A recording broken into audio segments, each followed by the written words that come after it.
You wake up with a plan. Today is the day you finally get serious. You'll start that project, fix your finances, maybe even take the first step toward earning more money or building something of your own. But then, something small happens. You check your phone. You make coffee. You tell yourself, I'll start in 10 minutes. And suddenly, it's evening. The day is gone. The plan is untouched. And the only thing you've built is guilt. Now here's the part most people get wrong. You think this is laziness. It's not. If it were laziness, you wouldn't feel bad about it. Lazy people don't sit there mentally exhausted from doing nothing.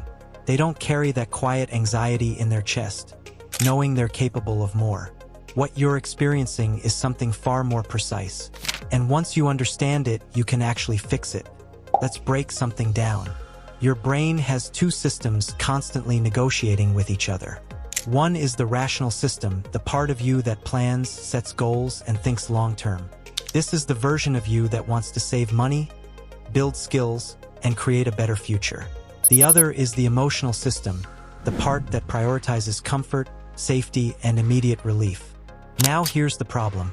When you sit down to do something meaningful, something that could improve your life, your emotional brain doesn't see opportunity. It sees uncertainty.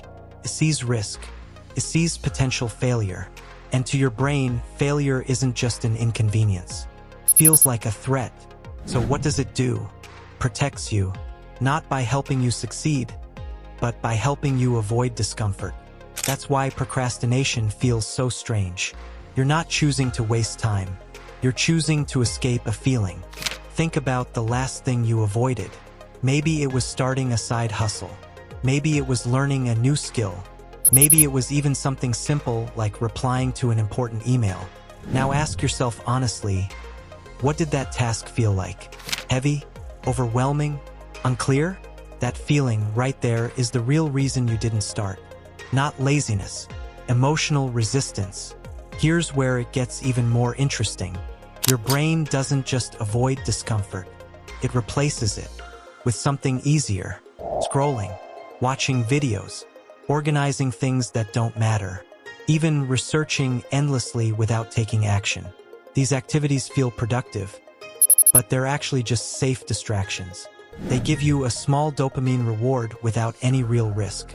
And over time, your brain learns something dangerous. Whenever something feels hard, escape. Now connect this to money. Why do so many people stay stuck financially? It's not because they don't know what to do. Most people already know they should.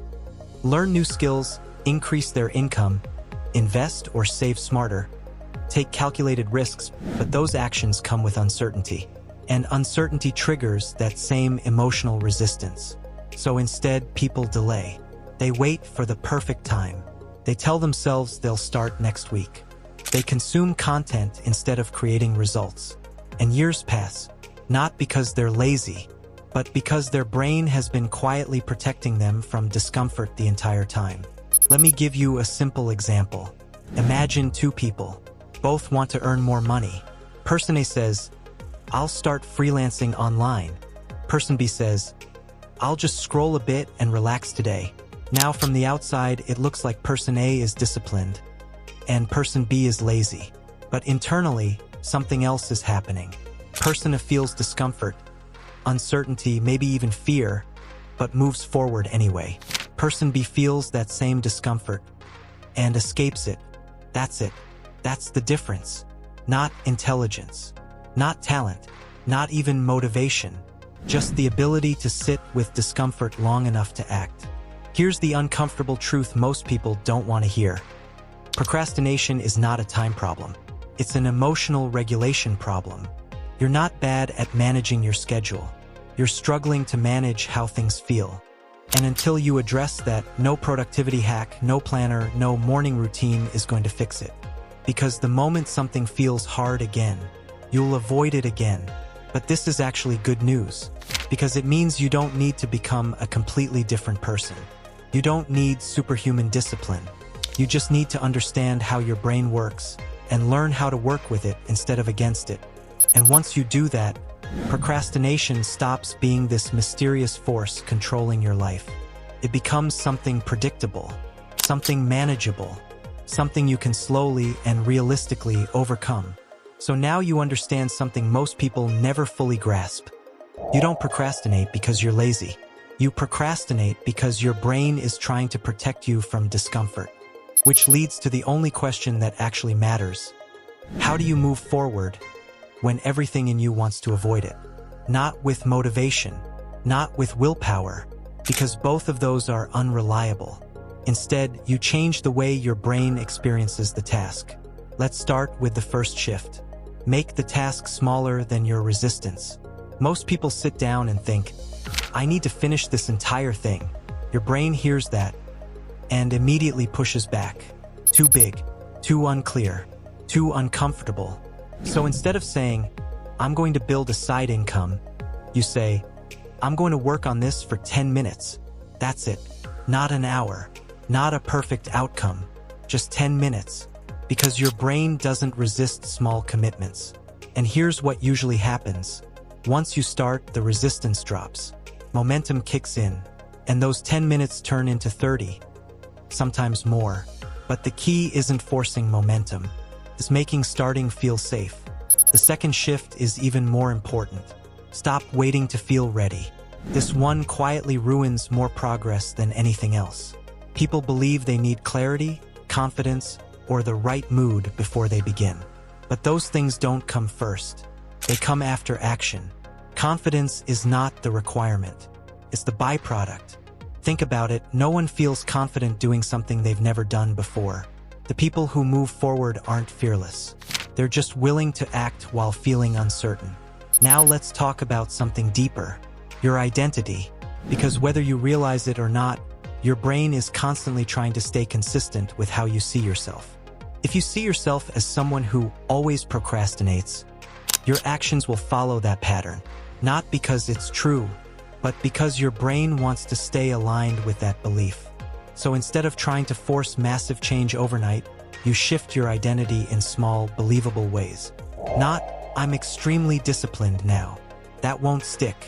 Instead, I'm someone who starts, even when it's uncomfortable. I'm someone who does small things consistently. I'm someone who follows through. A little more each day. Sounds simple, but this is how real behavioral change happens. Quietly, gradually, repeatedly. Now let's connect this back to money again, because this is where everything compounds.